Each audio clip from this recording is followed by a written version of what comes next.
Então, eu convido Milena, Gustavo e Daniele, agora que são os protagonistas dessa noite, né, para falar sobre a escala. Milena é especialista em psiquiatria com residência pela Universidade Estadual de Campinas, da Unicamp, mestre em saúde coletiva pelo Instituto de Saúde Coletiva, doutora em saúde coletiva pelo ISC, com doutorado sanduíche no Douglas Hospital, na McGill University, em Montreal, Canadá, pós-doutorado na divisão de psiquiatria social da mesma universidade, e é coordenadora do Laboratório Interdisciplinar de Pesquisa em Autismo. Gustavo Siquara é doutor em psicologia pelo programa de pós-graduação em psicologia da UFBA, é psicólogo, especialização em neuropsicologia, saúde mental e estatística aplicada, professor adjunto do curso de psicologia e professor colaborador na pós-graduação em medicina e saúde humana da Baiana, e coordenador do Labirinto. Daniele Vanderlei possui graduação em psicologia também pela UFBA, mestrado em psicanálise e medicina pela Universidade de Paris, pós-graduação em psicopatologia do bebê, psiquiatria da infância, atualmente é coordenadora do NIP, que é o Núcleo Interdisciplinar de Intervenção Precoce da Bahia, e também é coordenadora do Labirinto. Então, eu chamo vocês para darem prosseguimento à conferência, à palestra e à fala de vocês. E agradeço imensamente vocês terem aceitado o nosso convite. Sejam bem-vindos.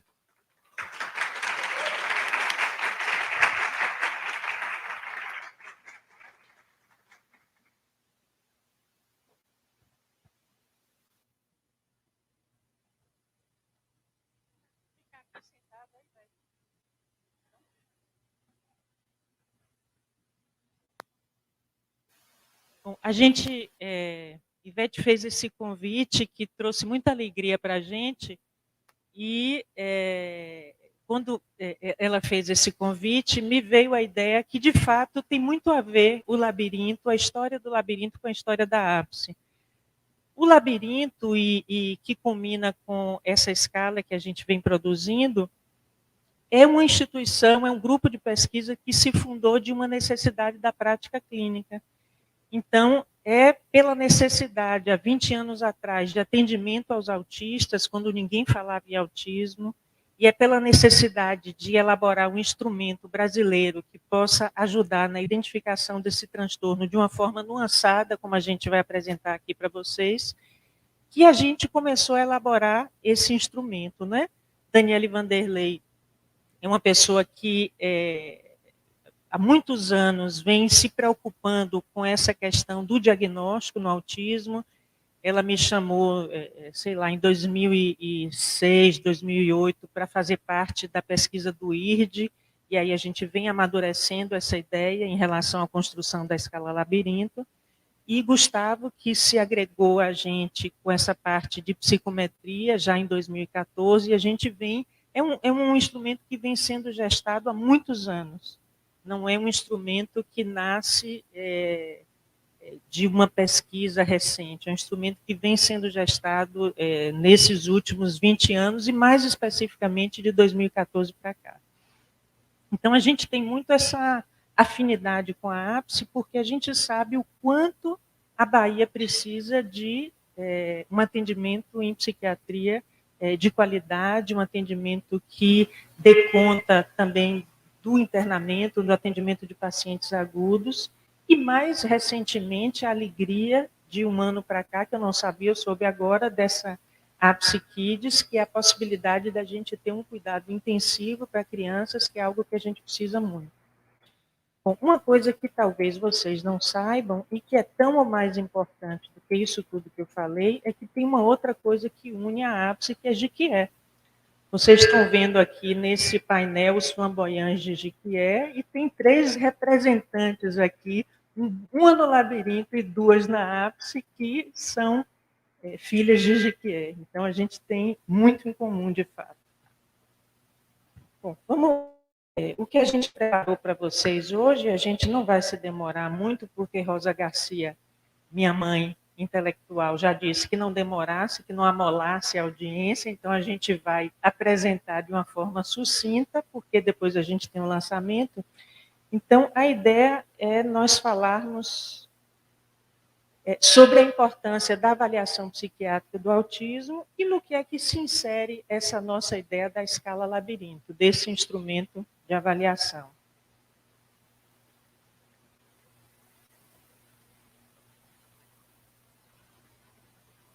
Não funciona comigo, né, Lari? Foi.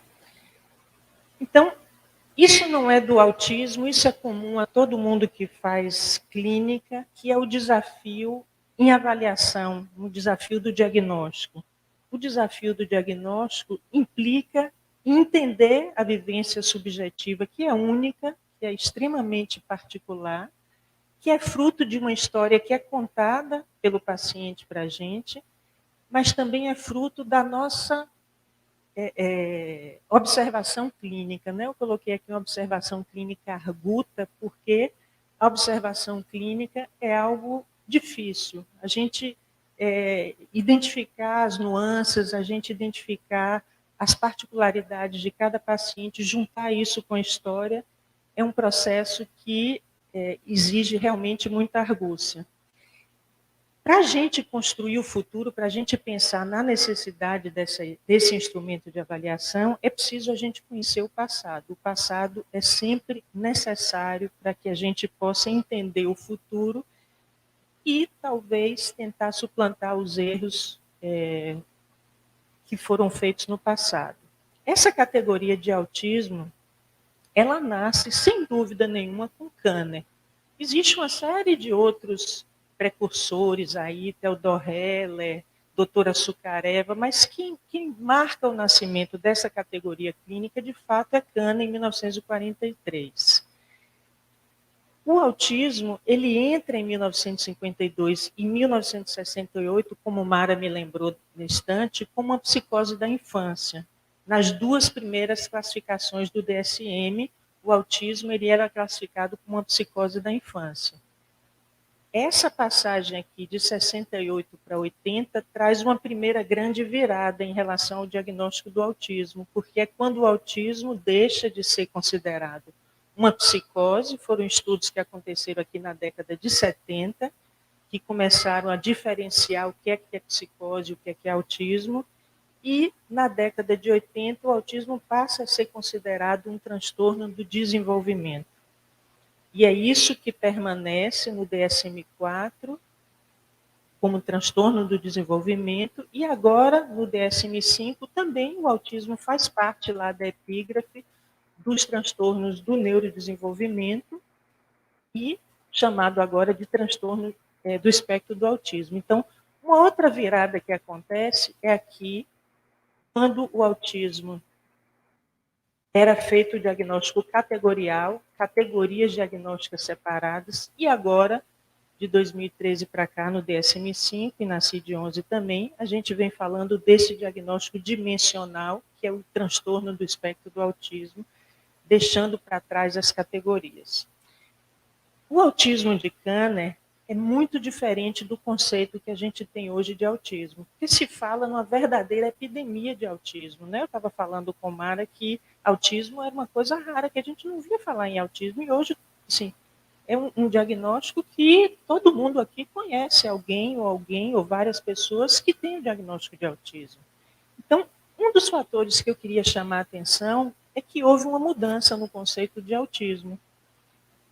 Não só de autismo sair de psicose para ser considerada como transtorno do desenvolvimento, mas houve uma ampliação muito maior, porque Kanner ele dizia que o autismo era caracterizado por uma alteração no interesse, na interação, no interesse pelo outro, uma tendência à rigidez, à mesmice, uma atipia ou um atraso na fala, mas ele excluía duas condições que não se exclui mais hoje. Ele excluía síndromes genéticas associadas. Hoje a gente sabe que 25% dos autismos estão associados a síndrome genética. Então, aqui na época de Kanner não era autismo. E também retardo mental. A gente sabe que existe uma proporção imensa de retardo mental com autismo. Se fala até em 60%, 70%. Então, só daí, só dessa diferença que era feita com Kanner, a gente já vê que tem uma ampliação imensa do leque diagnóstico. E tem uma outra figura que foi importantíssima nessa ampliação desse conceito de autismo, de como era para a Cana e como é para a gente hoje, que é a doutora Lorna Wing. Lorna Wing, ela tinha uma filha autista, Suzy, e Suzy tinha um déficit cognitivo. Suzy tinha sintomas de autismo e tinha um retardo. Eu não sei se foi a partir disso que ela começou a pensar na ampliação do conceito de espectro, mas o fato é que ela amplia muito o conceito de Kanner, incluindo síndromes psiquiátricas que realmente ultrapassam muito aquela proposta inicial de Kanner. Então, foi a doutora Wing que fez essa separação clássica dessa tríade sintomática que a gente conhece hoje, né? A tríade o déficit na interação social, o comportamento repetitivo e o déficit na comunicação social, que hoje no DSM-5 são só dois blocos de sintomas, mas de qualquer jeito a gente mantém essa síndrome sintomática e a noção de espectro veio dela também. Então, é uma figura que é muito importante nessa virada em relação ao conceito de autismo e da ampliação do diagnóstico. Então, tem algumas questões levantadas por doutora Wing que fazem com que se modifique esse rumo do autismo, não é? Ela chama atenção para os sintomas centrais, os três grupos de sintomas centrais, mas ela chama atenção que existem diferentes graus de comprometimento cognitivo ao longo do espectro desses três sintomas centrais. Existe comorbidade com outras doenças, então, doutora Wing já falava na comorbidade, que só foi aparecer agora no DSM-5, mas ela já considerava com outros transtornos do neurodesenvolvimento, com epilepsia. Mudanças no padrão comportamental ocorrem com o passar do tempo, é por isso que a gente precisa mudar a forma de avaliação. A gente, nesse manual que a gente está lançando aqui hoje com vocês, a gente apresenta o módulo da escala para avaliar crianças menores, mas a gente está em processo de validação do módulo da escala que avalia pessoas ao longo de toda a vida. E a gente sabe que o processo de avaliação é completamente diferente, porque as pessoas mudam. O autismo na infância, a apresentação é completamente diferente do que acontece na adolescência e na idade adulta. A personalidade individual influencia o comportamento, a gente sabe muito bem disso. Existem algumas combinações que são mais comuns, mas ela chama muita atenção disso, que parece não existir regras precisas. Quem trabalha muito com autismo sabe que cada pessoa com autismo é completamente diferente da outra. E eu ampliaria isso para cada paciente psiquiátrico é completamente diferente. Não existe na clínica um deprimido que seja igual ao outro. Não existe um paciente com transtorno bipolar que seja igual ao outro. A gente faz ao longo da vida, ao longo da história da gente enquanto psiquiatra clínico, modelos de pacientes que se parecem uns com os outros para a gente ir pensando na terapêutica. Mas a gente sabe, inclusive, que os ensaios clínicos eles não dão conta dessa diversidade da clínica. Quem dá conta da diversidade da clínica é o trabalho da gente do dia a dia, é a prática clínica. Não é à toa que, quanto mais experiência clínica um profissional tem, mais ele vai ter argúcia em relação ao tratamento e às escolhas da medicação. É a doutora Wing também que problematiza a noção de distintos fenótipos e de diferentes tipos de autismo. Daniele vai retomar isso no final, mas essa é uma preocupação muito grande da gente, de caracterizar diferentes fenótipos de autismo, para que a gente possa pensar em diferentes fatores causais, para que a gente possa pensar em um tratamento mais individualizado, porque é muito comum que o paciente autista saia de uma avaliação dizendo assim, 2 sessões de TO, 2 sessões de fonoaudiologia, 2 sessões de psicoterapia, integração sensorial, ecoterapia. Então, existe um catatal de coisas que é lançado para todos os pacientes que têm autismo, como se fossem todos iguais. Lorna Wing, ela já falava para a gente de 4 tipos em relação à interação social. Só para a gente pensar assim, como dentro desse espectro existem alguns grupos que se parecem. Existem aqueles pacientes que têm um distanciamento afetivo, que têm um completo desinteresse em relação ao outro. Mas existem aqueles que têm uma passividade, que aceitam a interação, mas que não buscam. Como existem aqueles que são mais ativos, que buscam a interação, mas são é uma busca meio estranha, é uma busca que no inglês eles chamam de awkward, e a gente fala que é uma interação unilateral, que é uma busca esquisita. Eu lembro muito de uma pacientezinha minha que ela estava interessada no garoto na escola e para ela mostrar o interesse no garoto, ela fez uma lista daquilo que ela gostava e entregou para ele. Essa era a forma dela se aproximar do menino. Então, ela queria se aproximar, ela quer até hoje, mas é uma aproximação esquisita. E tem o tipo que é muito formal, que é aquele tipo empolado, que parece um professor. Em relação à comunicação também, ela chama a atenção de alguns tipos de comunicação diferentes, aqueles pacientes que têm uma fala que é pouco funcional, aqueles que têm uma fala funcional adequada, mas que têm uma coesão difícil do discurso, então é difícil da gente compreender, fica um discurso muito entrecortado. Tem aqueles que têm uma prosódia alterada, uma fala mecânica, parecendo uma fala de locutor, e tem os pacientes que têm problemas em relação à comunicação não verbal, alteração na mímica, nos gestos. Em relação ao comportamento padronizado, existem pacientes que têm pobreza no simbólico, que isso se identifica desde a infância, são aquelas criancinhas que ficam alinhando brinquedos, montando, botando e tirando de recipientes.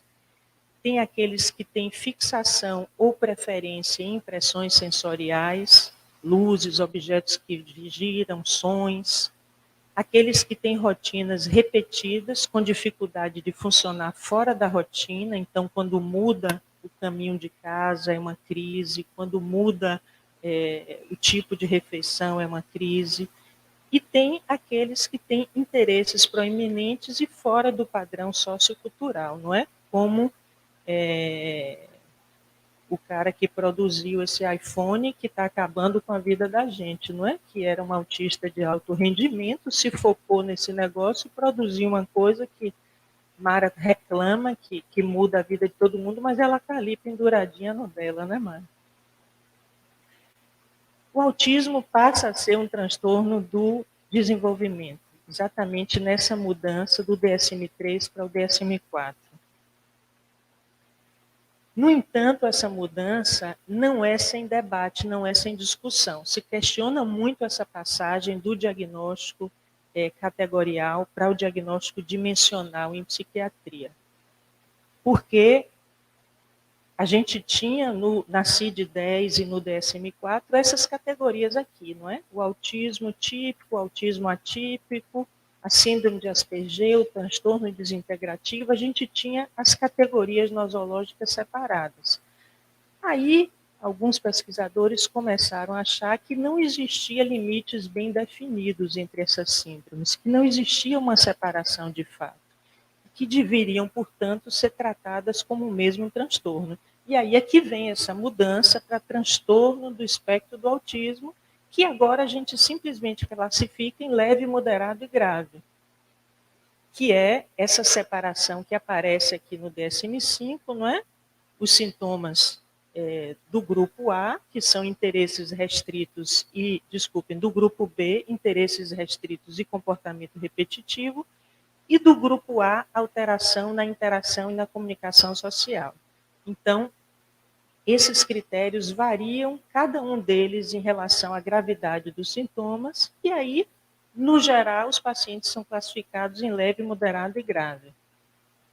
O problema do diagnóstico dimensional, e aí eu chamo a atenção para um autor que Daniele Vanderlei adora, que é Laurence Motron, que é uma pessoa que vem questionando muito essa pandemia de autismo? Por que é que hoje todo mundo tem autismo? Por que é que se fala tanto nesse diagnóstico? Um aumento de 20 vezes. Motron defende, e nós somos muito simpáticos a essa defesa de Motron, que o aumento da prevalência se deve a uma mudança na concepção do diagnóstico.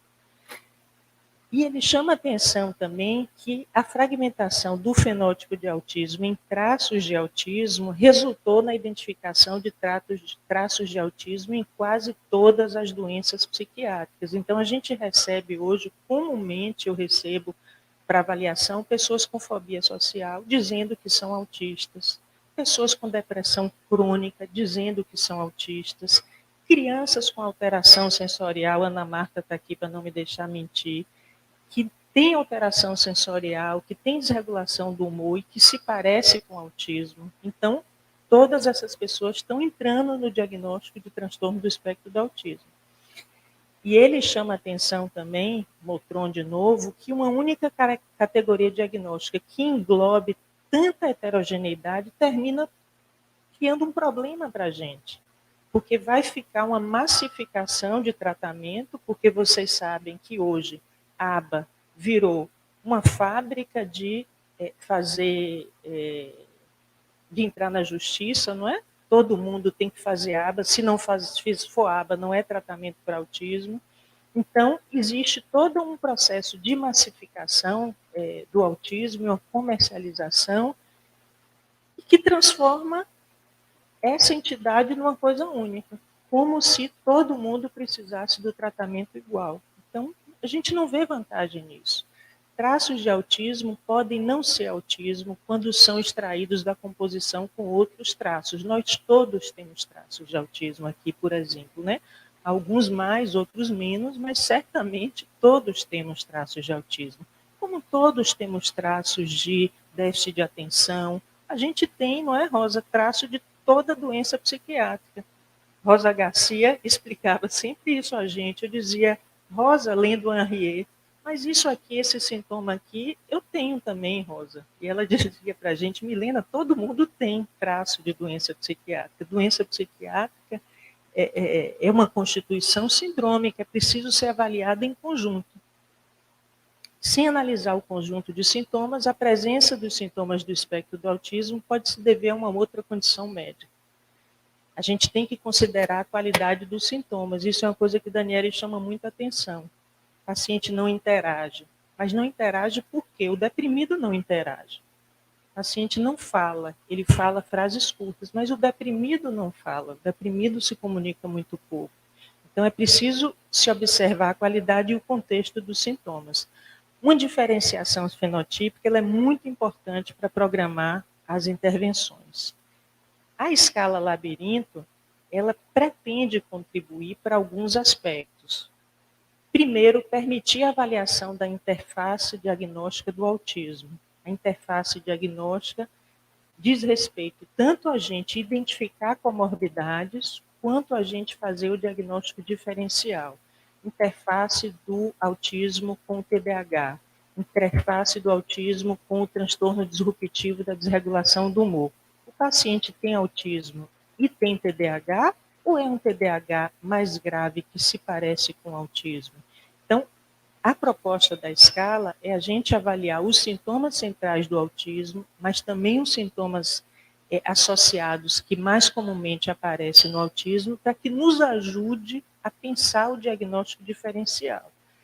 A escala não faz diagnóstico de tudo, não é um novo manual, não é um SCID a escala, mas é pelo menos para levantar para a gente a possibilidade de ali existirem outros sintomas que podem, esses outros sintomas, responder pelos sintomas centrais do autismo. E permite também a caracterização fenotípica do autismo. Através tanto da gravidade, a gente faz um nuanceamento da gravidade dos sintomas de autismo e também a gente quantifica os sintomas associados e os sintomas somáticos que Gustavo vai agora mostrar para vocês. Então, eu vou passar para Gustavo e ele vai apresentar esse instrumento, vai apresentar essa escala e depois Daniele vai finalizar aqui o debate.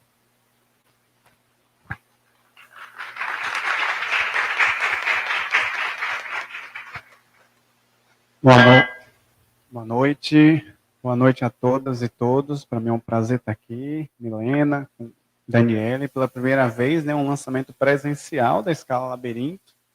Escala Labirinto que cresceu e se constituiu muito na pandemia, de uma maneira mais formal. E é um instrumento nitidamente baiano. E eu acho que tem uma ótima relação de estar aqui hoje com o Grupo Ápice, que também é um grupo baiano e que tenta fornecer serviços de qualidade para as pessoas, tentando fazer com que as pessoas tenham uma vida melhor. E eu acho que esses objetivos nos aproximam muito. Bom, a Escala Labirinto, ela nasce muitas vezes de um problema, né? O Grupo Labirinto, ele é historicamente um grupo de um serviço escola que funciona vinculado ao SUS. E talvez um dos maiores desafios de um serviço escola é você conseguir treinar pessoas em um curto período de tempo, né? Vários médicos que estão aqui hoje, vários profissionais que estão aqui hoje, né? Eu lembro, passaram já pelo labirinto, e outras pessoas que também não estão aqui, e muitas vezes era um dos nossos grandes desafios. Como passar, daqui a pouco eu vou falar a idade de vocês, 60 anos de experiência clínica em 3 anos, cada um, somando, né? Somando tudo aqui, como passar, às vezes, 60 anos de experiência clínica em 3 meses, em 4 meses.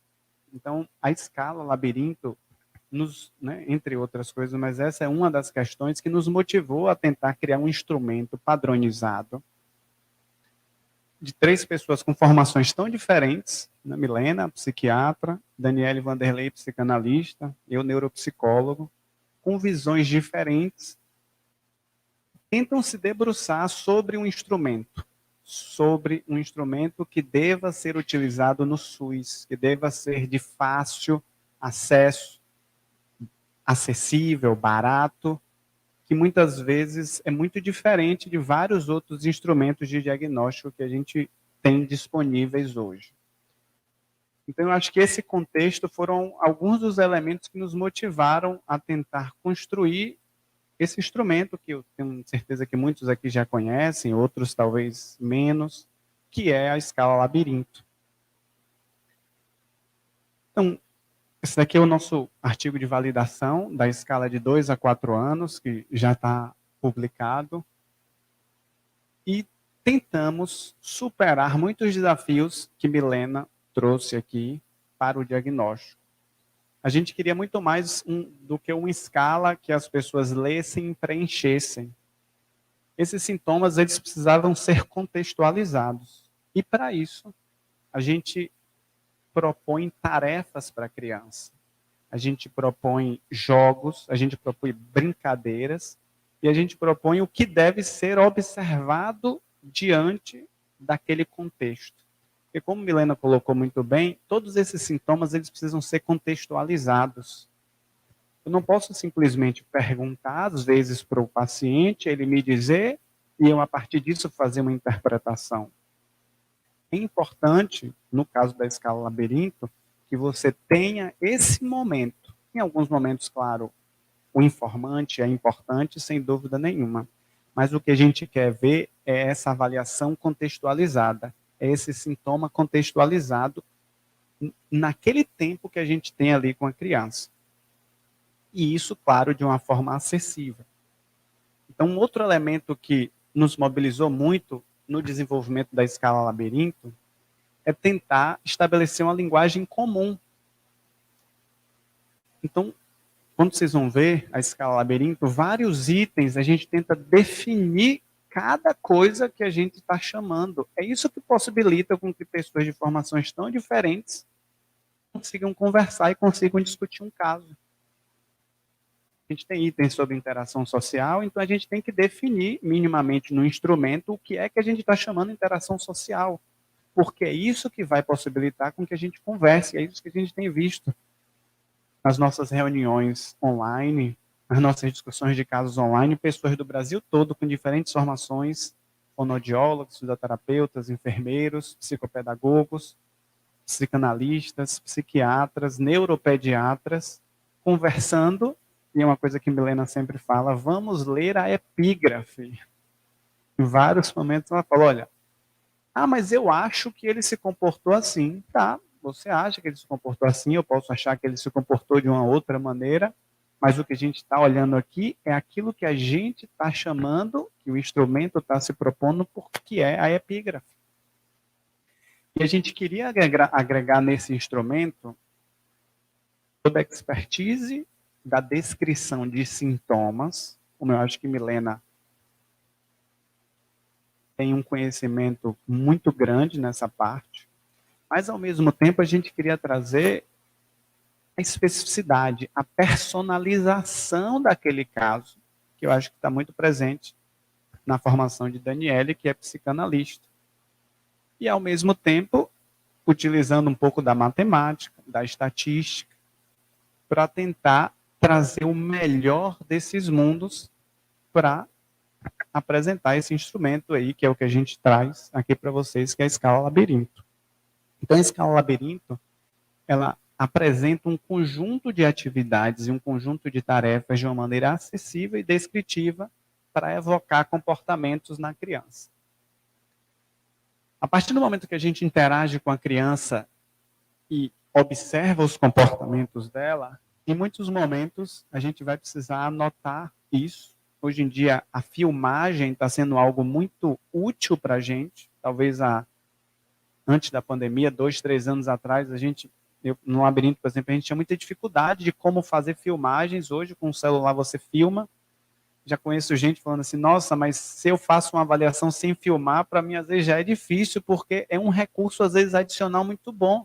Porque você pode mostrar para outras pessoas, você pode rever o momento da avaliação, ou anotar, e a partir disso, a gente vai comparar o que é esperado para a criança, para aquela idade ou não. E aí, então, a gente vai preencher a escala, mas para isso a gente vai precisar contextualizar aquele sintoma. A gente vai precisar ter atividades que fazem sentido para a criança, e aí vocês vão ver que são atividades bem simples, para que elas possam evocar e apresentar alguns tipos de comportamento. Então, esses são os 4 fatores, vamos dizer assim, da escala labirinto. Mas o que é mais interessante é que quando a gente faz uma análise fatorial, a escala ela só apresenta um fator. A gente acredita que é porque essas coisas elas só podem ser vistas juntas. Não dá para separar, no nosso estudo, por exemplo, de validação, não dá para separar a interação social enquanto fator estatístico de comunicação verbal, de comunicação não verbal e comportamento rígido de gestos repetitivos. Esses sintomas, matematicamente, eles precisam estar juntos para constituir o autismo. Por isso, a escala labirinto, apesar da gente didaticamente separar dessa maneira, ela é unidimensional, ela só tem uma dimensão quando a gente pensa nas crianças com autismo. E aqui a gente vai descrever, depois eu acho que vocês podem ter acesso ao instrumento, com o livro, a gente vai descrever o que é que a gente está chamando de interação social e vai estar tentando identificar, a partir disso, quais foram as respostas da criança. Então, vocês terem uma visualização. Uma das primeiras tarefas da escala labirinto é, os 5 primeiros minutos você não deve fazer nada com a criança. Você se apresenta e espera para ver como ela vai se comportar. E aí, ela lhe procura? Ela fica de costa para você? Ela fica indiferente? Ela te convoca para brincar? E aí a gente vai, então, depois de todas essas atividades, respondendo a escala labirinto, respondendo cada item, olhando o que foi possível, o que foi observado durante a avaliação, para então ir observando como a criança apresentou esses comportamentos. Algo que Milena chama muita atenção é que a escala labirinto, ela propõe a sistematização disso. Então, às vezes, você tem uma série de atividades e depois você vai sistematizando e observando cada tópico, como foi a resposta que a criança teve. Comunicação não verbal também, mas percebam que toda essa avaliação ela é feita, né, todas essas observações são feitas a partir dos vários estímulos e das evocações que são feitas com a escala labirinto. Não é a mesma coisa, comportamento rígido, gestos repetitivos, a gente deve estar observando. E aqui eu acho que é onde um outro ponto que a escala labirinto avança muito, proposta por Milena, são os sintomas associados, que eu acho que traz muito essa personalização do diagnóstico. Quem já participou das reuniões do labirinto, muitas vezes vai ver se a criança tem ou não tem o diagnóstico. Se você for olhar a discussão, termina sendo um pequeno detalhe. Porque antes do diagnóstico, a gente observa tantas outras coisas e tantos possíveis atrasos. O diagnóstico, ele termina não sendo o protagonista. E muitas vezes o que a gente observa quando alguém vira assim, e aí, seu filho tem autismo ou não tem autismo? Para mim, isso diz muito pouco. Como Milena colocou, ter autismo ser uma infinidade de possibilidades. E isso acho que foi uma coisa que eu aprendi muito com o labirinto. Muitos estudantes eu vejo já chegando assim, a criança acabou de chegar, acabou de fazer a avaliação, já vem me perguntar, e aí, Gustavo, a criança tem autismo ou não tem autismo? Não sei se a Milena faz esse propósito, mas imagino que sim. Ela não responde. E eu aprendendo com ela também, olha, para mim, né, estou falando isso aqui agora, mas na hora eu não falo isso, mas isso é um detalhe.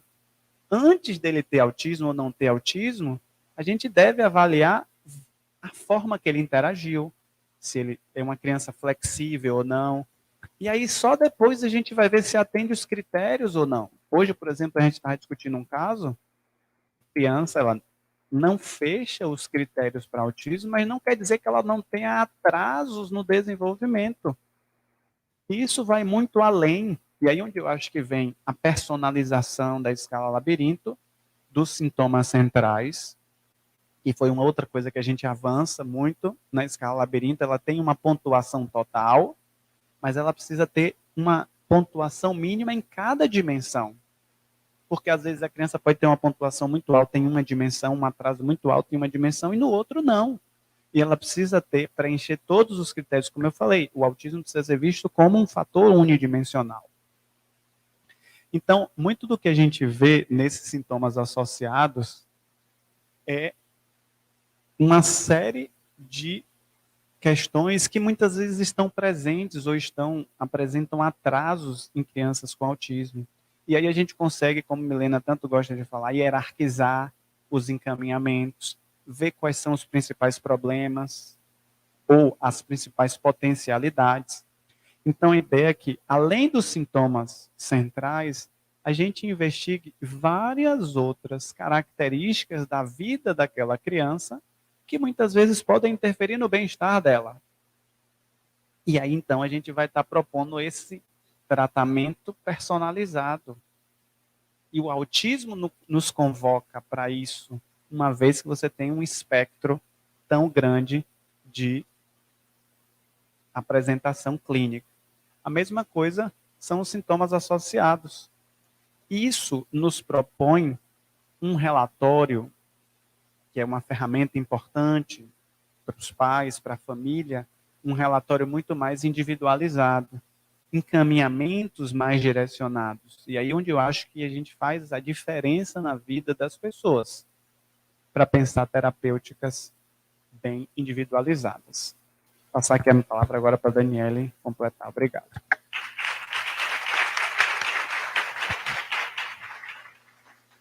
Boa noite a todos. Eu quero agradecer essa oportunidade de estar aqui com vocês. É um prazer enorme estar aqui com todos da equipe Ápice, né? E conhecer um pouquinho mais o trabalho de vocês e contar um pouquinho essa história, né? Da construção dessa forma de entender e pensar o autismo de forma conjunta, né? Então, minha história começa como estudante de psicologia, né? Fazendo o primeiro contato com crianças autistas numa escola especializada cuja orientação era comportamentalista, né? Então, foi uma trajetória grande de imersão, né, em todo um contexto diferenciado de escola especializada, escola regular, clínica, a passagem pela psicanálise, mas o que une todas essas experiências é de que a gente sempre trabalhou em conjunto, né? Seja em qualquer circunstância, em qualquer lugar, a abordagem do autismo precisa ser integrada com todos os profissionais, né? Não existe essa possibilidade de você tratar uma criança autista sozinha, sob sua única perspectiva. Então, a gente trabalha nessa visão interdisciplinar, né? Então, quero agradecer muito a contribuição de todos os colegas que a gente tem tido, né, na Escala Labirinto, Ana Marta Ponte, terapeuta ocupacional, Laura Giotto, fonoaudióloga, Nayara Argolo, neurologista, né? Rita Lucena também, que apesar de não ter diretamente entrado tanto na escala, mas é uma pessoa com quem a gente faz uma interlocução muito grande nessa clínica, né? Estamos compartilhando também agora na pesquisa com o doutorado, a pesquisa sobre autismo leve, o perfil fenotípico do autismo leve, e a gente tem tido essa oportunidade de ver exatamente como a avaliação tem sido feita do ponto de vista do neurologista, mas às vezes a gente discorda, e aí a gente tem usado justamente a escala labirinto na fase dos maiorzinhos, que a gente estava ainda validando, para ver como é que é esse olhar de um e de outro, o que é que cada um entende, né, que aquela criança está se colocando. Então, eu tenho uma preocupação muito grande em relação a essa percepção do autismo de forma muito traduzida, né, todos os sintomas, todas as dificuldades do desenvolvimento serem traduzidos com uma única entidade, né? A gente perde a noção da psicopatologia também, que é esse entendimento de que os sintomas podem acontecer, né, em variadas intensidades, em proporções diferentes, em circunstâncias diferentes, mas também estão relacionados a uma série de circunstâncias da vida e da forma como essa criança está no mundo, no contexto social, na sua família, etc. Então, esse contexto é muito importante, e ver a qualidade desses sintomas. A gente tem visto aparecer em crianças que já têm um diagnóstico de autismo, mas que, quando você vai ver, ela é uma criança que tem uma exclusão social, é uma criança que se relaciona pouco, mas ela tem um comportamento opositor extremamente importante. Então, esse nível de oposição dificulta muito o relacionamento. E ela tem alguma alteração sensorial que também compromete uma série de coisas. Então, a gente vê uma superposição, né, de características, e é bastante importante fazer essa diferenciação. Uma criança, por exemplo, que chega na ponta do pé e os pais descrevem vários comportamentos rígidos e inflexíveis, e você recebe a criança e ela tem um engajamento muito bom, tem um imaginário estruturado, né? Ela consegue responder e iniciar uma interação. Então, é uma criança que você descarta um autismo, mas tem algumas questões sensoriais importantes, né? E tem um comportamento rígido, repetitivo, em algumas circunstâncias. Mas é uma criança pequena, é uma criança que está se estruturando ainda no que ela quer, no que ela não quer, e uma certa complacência familiar em relação a essas questões. Então, a coisa fica mais ou menos arrumada. E se você vê uma criança rapidamente, você pode encontrar vários sinais e você concluir um diagnóstico de autismo.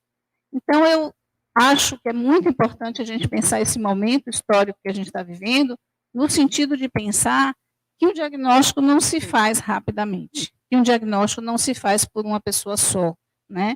Autismo, a meu ver, tem que ser visto e avaliado num contexto mais ampliado, de uma equipe interdisciplinar, um diagnóstico de preferência em 2 tempos, um inicial, um tratamento sendo posto em andamento, e após um certo tempo, que não precisa ser muito, 6 meses, uma nova avaliação, né, para que a gente possa planejar essas estratégias terapêuticas.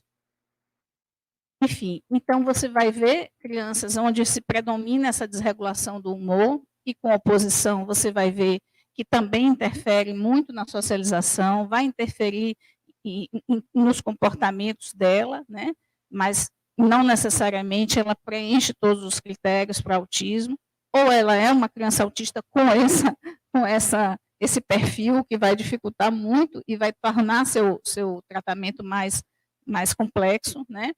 você pode ter crianças em que a gente tem visto muito isso na pesquisa, crianças com diagnóstico de autismo que, na verdade, têm TDAH.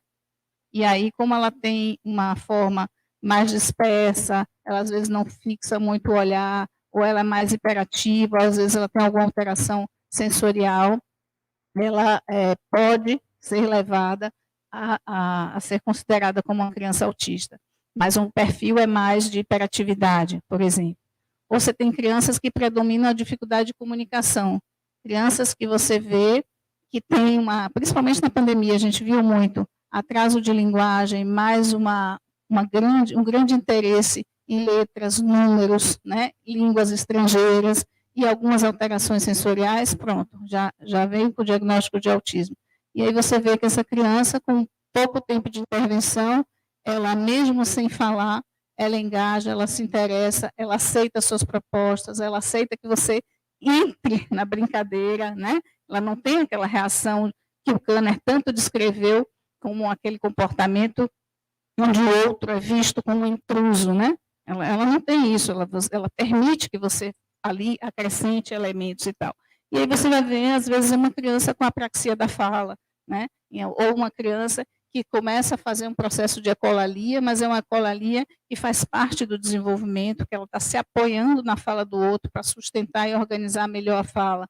Então, se você vê uma criança muito rapidamente, no contexto de um ambulatório, por 15 minutos, meia hora, e logo você conclui por esses elementos, sem contar no que Gustavo falou, que às vezes os pais trazem o relato que a gente pensa que é real. Eu tenho escutado isso muito na coleta. Ele tem comportamento ritualizado, repetitivo? Tem. Como?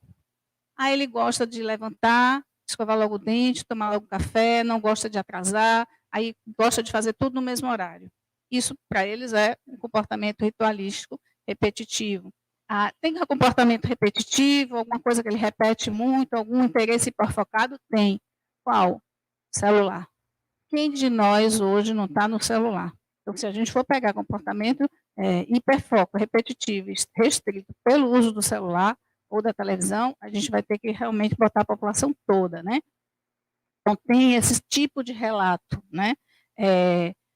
Alteração sensorial a gente vê muito, né? A gente vê crianças com problema de processamento auditivo central, a gente vê crianças que por isso têm uma lentidão na resposta, uma comunicação que traz uns desafios, né? A gente vê também crianças que têm uma pobreza na forma de interpretação, às vezes do provérbio, da consigna, da forma de comunicar, e tem uma certa inibição, né? Mas é uma criança que tem um déficit cognitivo, então ela não tem uma boa inserção na linguagem, ela não tem uma boa inserção na compreensão e no trato social, ela se inibe pela forma como ela vai falar, como ela não vai falar, ela baixa o olho, ela desvia o olhar, né? Mas você vendo na avaliação, ela vai crescendo, né? Aquela inibição dela, aquela insegurança, quando ela é apoiada, quando ela encontra aquela condição de fazer, de acertar, você vê aquela criança que estava toda rígida, toda inibida, né? Ela vai se soltando. Então, assim a gente vai vendo, quando a gente vai fazendo a avaliação em vários momentos, 3, 4, 5 sessões, e a gente às vezes vai fazendo a avaliação e vai orientando, essas orientações já vão ter efeito na família, já vão ter efeito na modificação da criança. E aí a gente vai tendo mais clareza do que é realmente que fica, né, como traço, como algo que é mais constitutivo daquela criança. Você vai ter muitas crianças com sintomas sensoriais e que não necessariamente vão ter autismo, mas vão ter algumas dificuldades, porque as questões sensoriais vão interferir também na socialização, na aprendizagem, no comportamento, uma série de coisas. E a gente vai ter os sintomas de autismo em síndromes congênitas e genéticas, né? Você vai ver crianças que às vezes ri muito, né? E você diz, ela olha e ela ri. Sim, ela olha e ela ri, mas ela também faz uma série de comportamentos repetitivos, mas esses comportamentos repetitivos trazem também uma dificuldade cognitiva grande de compreensão. Quando você vai investigar essa criança não verbal, que faz comportamento repetitivo, ela tem uma síndrome genética, e aí cursa com essas características do autismo, né? E aí você tem o outro quadro, que é mais prototípico, né, onde predomina mesmo a rigidez, o foco no interesse restrito, a inteligência atípica, a linguagem atípica e o desinteresse na socialização. Então, a escala labirinto, ela vai trazendo essa discussão, não só na concepção mesmo, né, não só na forma como a gente está validando, né, cada um cotando, como nas reuniões de quinta-feira, é tudo construído com base nessa reflexão e nessa dialética. Sim, você viu isso, sim, nesse contexto, e nesse outro. Não, mas eu vi aquilo ali naquela hora, né? Então, tem sido uma experiência bastante interessante. Então, a gente tem essa proposta de pensar juntos, né, que, para além desse diagnóstico categorial, né, que foi essa primeira proposta, para além desse diagnóstico dimensional, que é o transtorno do espectro do autismo de uma forma mais unificada para todos, que a gente pense em fenótipos do autismo, como se apresenta a cada criança e como se desenhará o seu plano terapêutico. E aí o caminho é buscar o universal nos singulares, que continua sendo o maior desafio da clínica. Perseguimos o desafio de fazer isso de uma maneira ética e interdisciplinar. E aí eu quero lançar para vocês uma proposta, que é as coisas que eu venho pensando. Eu estava hoje numa capacitação de professores do CEMEI, né, promovido pela AMA, com mais de 300 professores. E o meu grande desejo, na verdade, é que a gente tivesse uma condição de capacitar melhor escolas e creches, porque o sistema de saúde não dá conta para atender esse número tão crescente de crianças com diagnósticos de autismo. Tampouco a gente não pode pensar que só os autistas têm direito a tratamento. A gente tem que ver que qualquer criança com atraso e com dificuldade tem que ter acesso ao tratamento. Até porque, como diz a Micklin, o autismo se cria, né? Se cria no tempo. Ele não está pronto, definido e concluído ao nascer. Tem uma vulnerabilidade genética, tem uma série de situações que vão dificultando, mas tem o efeito cascata e tem o efeito do desenvolvimento. A falta de desenvolvimento de uma aquisição, de uma competência, vai gerando dificuldades nas outras, né? Então, se a gente pode desenvolver e criar formas de capacitar e preparar essas equipes de escola, de creche, a gente vai dar condição a um grande número da população de se desenvolver mais e melhor, e não necessariamente chegar a um diagnóstico de autismo mais adiante. Ou, se tiver um diagnóstico de autismo, ao menos sem sequela cognitiva, que é o que a gente vê acontecer quando a gente intervém muito cedo. Então, essa é uma proposta, e a outra proposta é que a gente não se submeta a essa condição de dar um diagnóstico de forma tão apressada, tão rápida e tão isolada, que a gente possa contar uns com os outros e que a gente possa fazer essa interlocução e discutir. Tem casos que você acha, eu não acho. Por que você acha? Por que você não acha? É tão rico o que a gente tem feito, né, no nosso grupo, no TA, no Labirinto e na clínica. Eu agradeço muito a todos os parceiros de trabalho do NIP, que ao longo do tempo, né, tanto já há bastante tempo, a gente vem fazendo isso cotidianamente, dividindo a clínica, dividindo os saberes e conhecendo e aprendendo uns com os outros. Então, a Escala Labirinto tem esse objetivo, convidar a todos nós para sentarmos juntos e vermos um mesmo evento sobre vários olhares complementares e não menos importantes. Então, era isso que a gente queria dizer. Obrigada.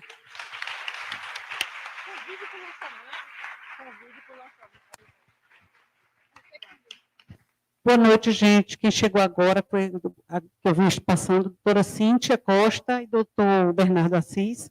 Agradecer pela presença. A gente vai abrir para 3 perguntas, agradecer a brilhante exposição.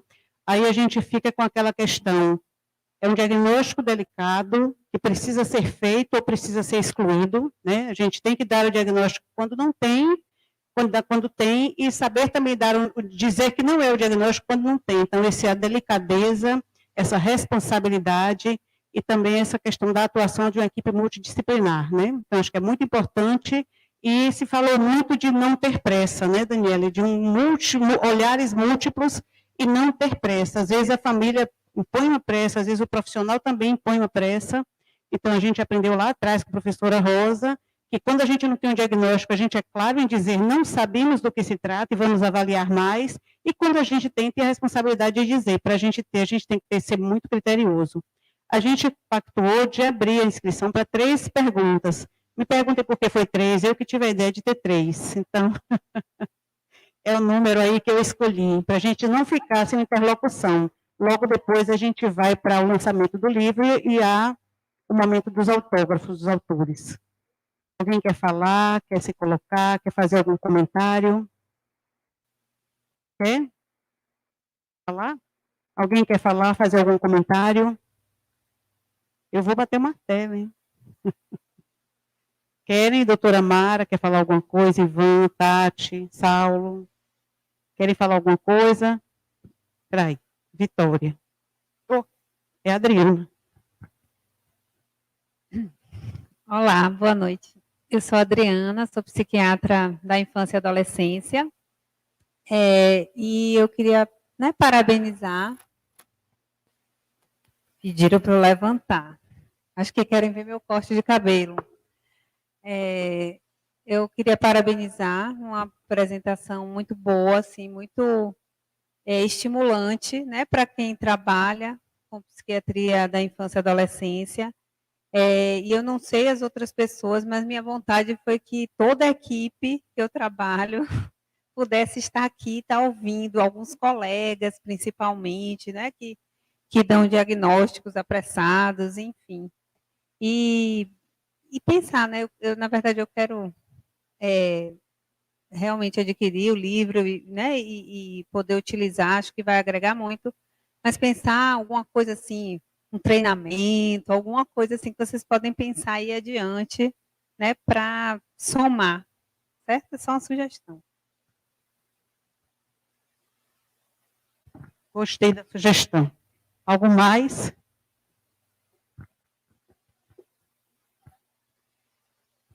Eu não ia falar, não, viu? Mas fui chamada para falar, né? Gente, eu fiquei aqui super emocionada. Adorei de ouvir vocês. Realmente gostei bastante mesmo.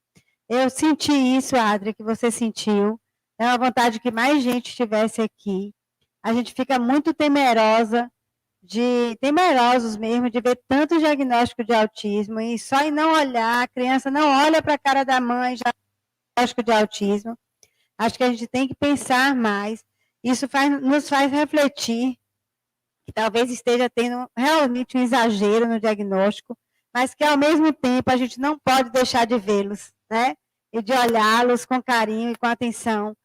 Eu digo sempre que a gente está chegando ao fim do mundo, porque me assusta um pouco o tanto de crianças que têm tido diagnóstico e como as crianças estão graves, né? Como está difícil.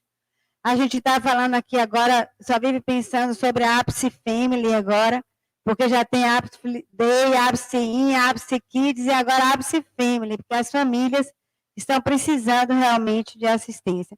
É bom ver essa assistência aqui, ver gente jovem ouvindo, e realmente eu só tenho a parabenizar e agradecer muito por podendo ver isso aqui acontecer na Ápice. Muito obrigada, adorei as 3 palestras. Mais alguém, gente? Pronto.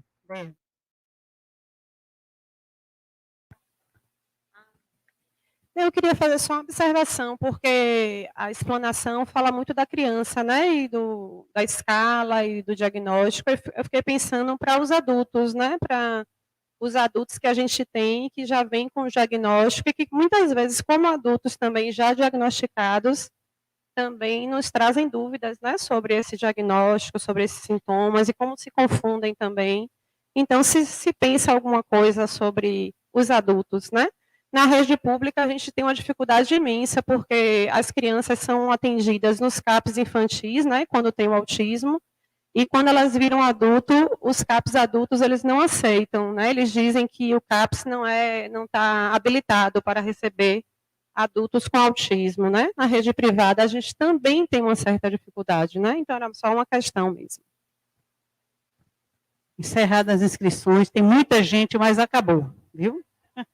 Eu vou passar aqui para a Milena, Gustavo e Daniele para eles comentarem.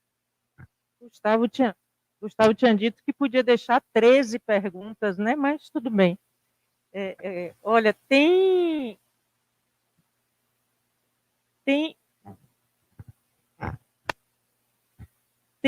respondendo a Adriana Cassé, a gente tem um curso de treinamento, Adriana, que foi elaborado na pandemia, que é um curso bacana, porque ele é todo online. A gente está, sábado agora, é a 8ª turma, Ivan fez o curso, Ivan fez, e contribuiu muito, inclusive, quando fez o curso aí para as reflexões da gente. Então, é um curso aberto a qualquer profissional de saúde, todo profissional de saúde que trabalhe com diagnóstico. E a outra pergunta, em relação à escala, a gente tem módulos para todas as idades. A gente só apresenta o de criança, porque é o único que está validado. Mas a gente tem módulo para todas as faixas de idade. Agora, esse negócio de